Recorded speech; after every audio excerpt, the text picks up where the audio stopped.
శ్రీ వారాహీదేవి జ్యోతిషాలయం విద్య, ఉద్యోగం, వ్యాపారం, పెళ్లి, ఆరోగ్యం, నాగదోషం, సంతానం, రాజకీయం, వామాచార దోషం, అత్తాకోడళ్ల మధ్య గొడవలు, ప్రేమించి మోసపోవడం, స్త్రీ పురుషుల వశీకరణం, ధనం నిలకడలేకపోవడం, మీ ఎటువంటి సమస్యలకైనా 24 గంటల్లో పరిష్కారం చూపబడును. నెంబర్ 1 వశీకరణ స్పెషలిస్ట్ పండిత్ పవన్ నంబూదిరి, కేరళ తాంత్రిక గురువు గారు. ఎక్కడి వారికైనా ఒక్క ఫోన్ ద్వారా వెంటనే పరిష్కారం చూపబడును. Phone number 9043637512. ఇలా జరుగుతుందని అస్సలు అనుకోరు.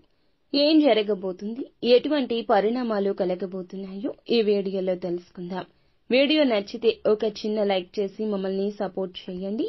ఇక ఆలస్యం వద్దు, వీడియోలోకి వచ్చేద్దాము. ఈ రోజున ఎక్కడో ఒక కోణంలో ఇది జరుగుతుందా అని ఆశ్చర్యం కలిగించే ఒక సంఘటన జరుగుతుంది. మీ యొక్క ఆలోచనలకు అందని పరిణామం ఇది. అనుకోకుండా మీ జీవితంలో ప్రవేశిస్తుంది.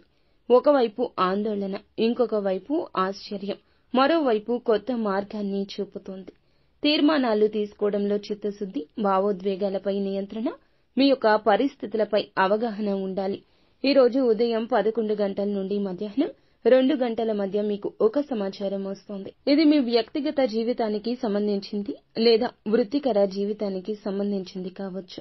కొంతమంది ఈ రాశి వారికి కుటుంబం నుండి వచ్చే ఒక పెద్ద నిర్ణయం, పెళ్లి సంబంధం, విడాకులు, పెద్ద కుటుంబ భూ సమస్య పరిష్కారం అవ్వచ్చు, లేదా పాత వ్యాజ్యం వంటి విషయంలో చివరి తీర్మానం. ఇలా కొందరికి ఒక స్నేహితుడు కానీ, పాత స్నేహితుడు కానీ ఊహించని విషయం బయట పెడతారు. ఇది మిమ్మల్ని షాక్ కు గురి చేస్తుంది. ఆ విషయాన్ని విని కొద్దిసేపు మౌనంగా ఆలోచిస్తారు. ఉదాహరణకు చాలా రోజులుగా ఒక వ్యక్తి మీద నమ్మకం ఉంచి భవిష్యత్తు గురించి వారితో కలిసి కలలు కన్నారు. ఆ వ్యక్తి వెనక వేరే దారులు వెతుకుతున్నాడని తెలుస్తోంది. మిమ్మల్ని ఒక ఆప్షన్ గా పెట్టుకున్నాడని అర్థమవుతుంది. భవిష్యత్తులో చేయబోయే ఒక ప్రాజెక్టు గురించి ఎవరో ముందే దానిని ప్రాక్టికల్ గా మొదలు పెట్టారని తెలిసి దానికి సంబంధించి విషయాలు బయట పెట్టారంటే ఇదంతా ఊహకందని పరిణామమే. ఏదైనా నిజం బయట పడితే వెంటనే స్పందించొద్దు. ఎలాంటి ఫోన్ కాల్ అయినా, మెసేజ్ అయినా కన్ఫర్మేషన్ అయిన వెంటనే అప్పుడే ఏదైనా చెయ్యండి. ఒకసారి ఈ విషయాన్ని కూల్ గా అర్థం చేసుకోండి. ఆ వ్యక్తి మీద కోపం ఎక్కువగా ఉంటే మౌనంగా ఉండండి. అలా చేస్తే అటు గౌరవం, ఇటు ఆత్మ గౌరవం కూడా నిలుస్తుంది. ఇక ఈ రోజు రాత్రి 8:30 దాటాక మీకు క్లారిటీ వస్తుంది. మిగతా నిజాలు తెలిసే అవకాశం ఉంటుంది. ఇంట్లో జరిగే ఈ ఊహించని పరిణామం వల్ల మీరు పనిచేసే ప్రదేశంలో కొంచెంగా మీరు తప్పు చేయొచ్చు.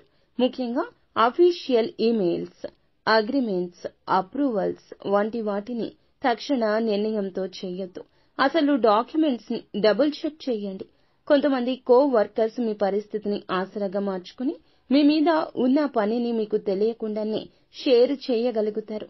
ఇక ఈ పరిణామం డబ్బుతో కూడా లింక్ అయి ఉండొచ్చు. కొంతమందికి ఊహించని ఖర్చు రావచ్చు. అప్పులు సెటిల్మెంట్, మిగిలిపోయిన పేమెంట్, హాస్పిటల్ బిల్స్ లేదా ఫ్యామిలీ హెల్ప్ ఏదో ఒకటి భరించాల్సి రావచ్చు. ఈ యొక్క ఖర్చు ఒక్కసారి చేసిన తర్వాత మళ్ళీ ఇలాంటి సమస్య వచ్చే అవకాశం తక్కువే. ఒక్కసారి వెళ్లిన డబ్బు తిరిగి త్వరగా రికవర్ చేస్తారు, కంగారు పడద్దు. ఈ రోజున మెంటల్ బర్డెన్ ఎక్కువగా ఉండొచ్చు.